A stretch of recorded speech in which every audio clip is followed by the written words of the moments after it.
भीमराव अंबेडकर की जयंती है और कहीं ना कहीं पूरे देश में, पूरे भारत में बड़े भव्य तरीके से नेता, राजनेता और जनता और संविधान को मानने वाले लोग, विचारधारा को मानने वाले लोग लगातार इसको मना रहे हैं। तो हमारे बीच में आज मौजूद हैं राजनीति एक बेहतरीन कवि जो पूरे कानपुर के, पूरे उत्तर प्रदेश के, कहीं ना कहीं पूरे भारतवर्ष में उनका नाम है।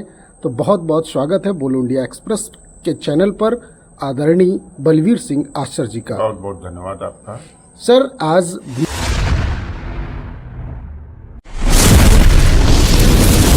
भीम अम्बेडकर जयंती है, इसको लेकर थोड़ा संक्षिप्त में कुछ जनता को, हमारे दर्शकों को बताइएगा। देखिए पंकज, डॉक्टर बाबा भीमराव अंबेडकर साहब एक ऐसी भारतवर्ष की विभूति हैं जिनका विद्वता का आभा मंडल पूरे विश्व में आच्छादित हुआ। उसका तमाम सारे लोगों के बीच में संदेश गया कि ये साधारण कोई प्रतिभा नहीं है, ये ऐसी प्रतिभा है जो कई वर्षों बाद, शताब्दियों बाद कहीं पैदा होती है।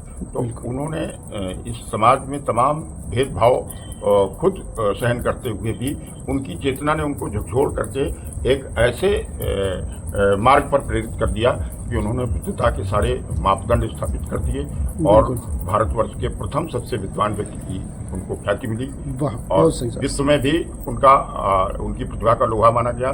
कानूनविद थे, समाज सुधारक थे और ऐसी विभूति को निश्चित रूप से भारतवर्ष में आत्मिक रूप से उसका मान होना चाहिए, न कि उसके प्रति कोई ऐसा भाव, क्योंकि जाति धर्म एक धारणा का विषय हो सकते हैं। प्रतिभा का कोई जाति नहीं होती है। प्रतिभा को सम्मान देने के प्रति हम सबको विनम्र होना चाहिए। बिल्कुल है। और उनका जो हम नागरिकों के प्रति एक तो बहुत बड़ा पुण्य कार्य है संविधान रचने का, और उसमें हमें नागरिक होने के अधिकारों से संपन्न करने का जो उनका उपक्रम है वो कभी भी नहीं भुलाया जा सकता है। बिल्कुल, उस उपक्रम को के ऋणी हम सभी हमेशा रहेंगे। तो वो ऋण कहीं न कहीं हमें ऐसे अवसरों पर उनके प्रति श्रद्धा भाव प्रकट करके पूरा करना चाहिए।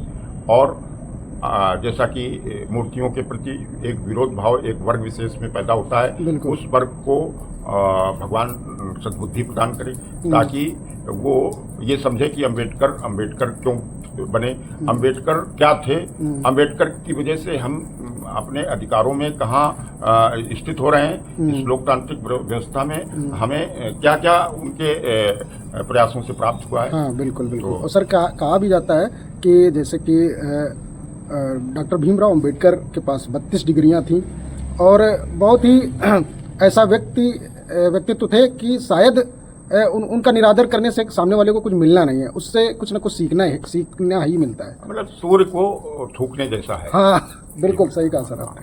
तो उनका जो समता मूलक समाज और जो छुआछूत के खिलाफ जो एक बौद्धिक आंदोलन था, बिल्कुल उस बौद्धिक आंदोलन का प्रभाव कहीं न कहीं अब आंशिक रूप से दिखाई पड़ रहा है। भेदभाव मिटाने के प्रयास हो रहे हैं। भेदभाव कुछ अंश मिटा भी है। बिल्कुल मिटा है। और राष्ट्रीय स्वयंसेवक संघ जैसे संगठन ने भी छुआछूत के खिलाफ और जातीय भेदभाव के खिलाफ एक अपना आंतरिक अभियान चला रखा है।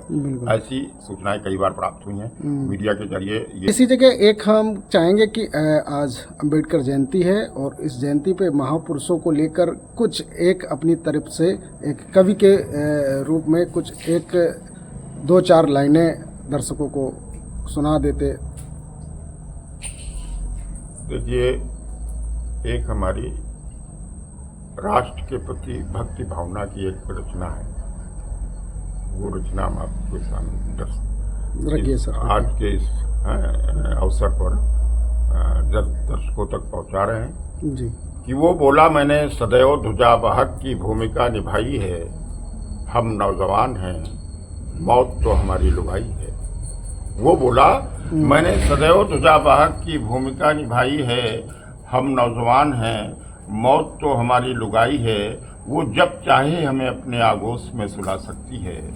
जी हाँ, कारगिल घाटी तो क्या कहीं भी बुला सकती है। हम फर्ज के लिए सदैव तैयार रहेंगे, देश के लिए जिए हैं, देश के लिए मरेंगे, देश के लिए जिए हैं, देश के लिए मरेंगे। बहुत सुंदर सर।